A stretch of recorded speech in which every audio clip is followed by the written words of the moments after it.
Hello there, Undermine released a few days ago, and with it came a brand new set of time trials for us to complete. But this time, we won't be riding dragons, we will be driving cars to complete them.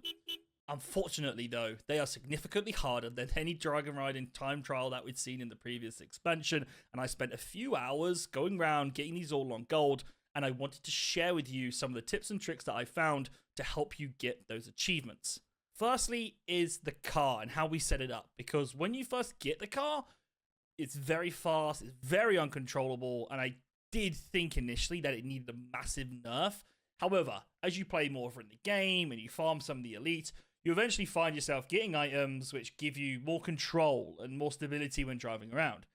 Now, these are good for driving around casually and getting around the Undermine, but when it came to the time trials, they're all about speed. They all need you to go fast, which means I don't want any control, I don't need the stability, I want to go as fast as I possibly can in normal driving speed and boosting. So, when it comes to the build, I want to revert any changes that I'd made which make the car slower in any way, okay? For the engine choice, I went for the G77C Ultra instead of the controlled cruiser.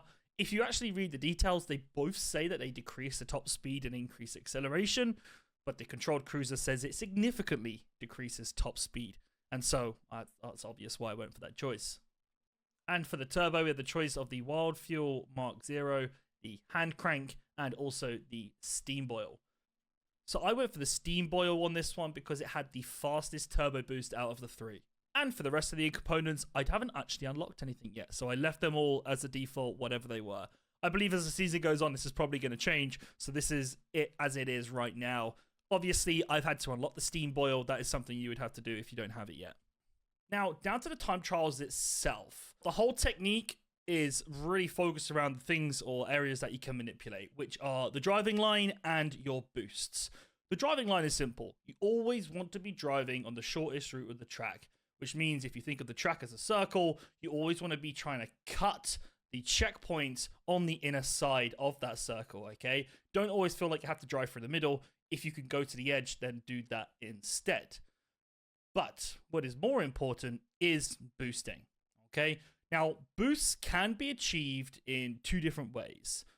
One is collecting the soda cans. They're just on the floor as you drive through. If you pick them up, they fill up your boost bar. So I started off each course trying not to drift at all, all right? I wanted to see if I just drove around the track, picked up the cans on the floor, and just got the natural boost along the way. Would I need any more? How far off am I going to be from that gold time, all right? Now, you always start every single race with one boost. And what I found was that by the end of most of the courses, I would end up with maybe one more. However, this was slow. I was not able to get anywhere near the time. And so I know that if I just drive and I just pick up the soda cans and I just use the one or two boosts, I'm not going to be able to complete these time trials. This means that I am going to need to generate more. And this is going to happen from drifting. Now, initially, you want to make sure that you're only going to drift where it makes sense, right? Any 90-degree corner is fine.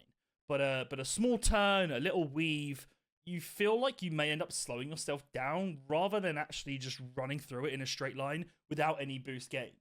But adding a few calculated drifts can get you the third boost easy. The problem that I found here was that after a lot of practice and being able to get myself a nice clean third boost, I was always coming in close, like reaching distance from the 35-second time limit that I needed to hit. I swear I must have put in about 10 or 20 attempts where I was within a second of hitting that time. Now, after trying this time and time and again, obviously I started to question the approach.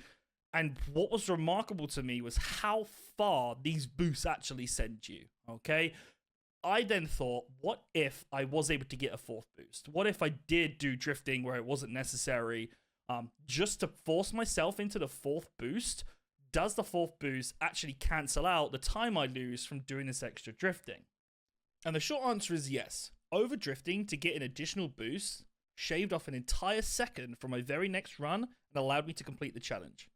So all that time I spent trying to be smart, making sure I was only boosting when I needed to, only drifting when I needed to, and spending, an hour or two trying to get that to work, all I needed to do was go away, try and find a way to put a fourth boost in there, and I was able to beat the time easily enough. So set your car up right, focus on getting yourself some practice on the course. You're never going to do this first time. And then as soon as you start to struggle or you don't feel like you can get any more out of it, push yourself for the boosting. Try and find another way to get a third, fourth, or fifth boost in there, and you will most definitely see an improvement in your time. You still need a clean run. You can't be hitting walls. You can't be doing anything crazy. But it's a little change which I made, and all of a sudden everything started to become a lot easier, and I was able to get the gold challenges done really fast.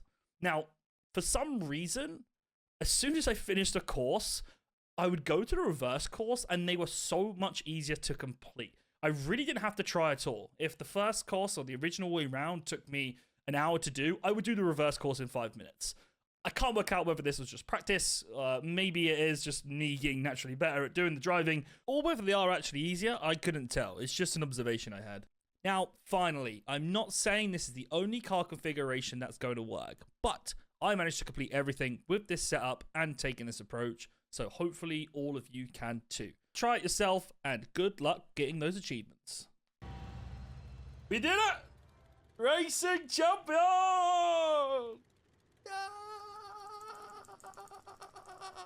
Yes!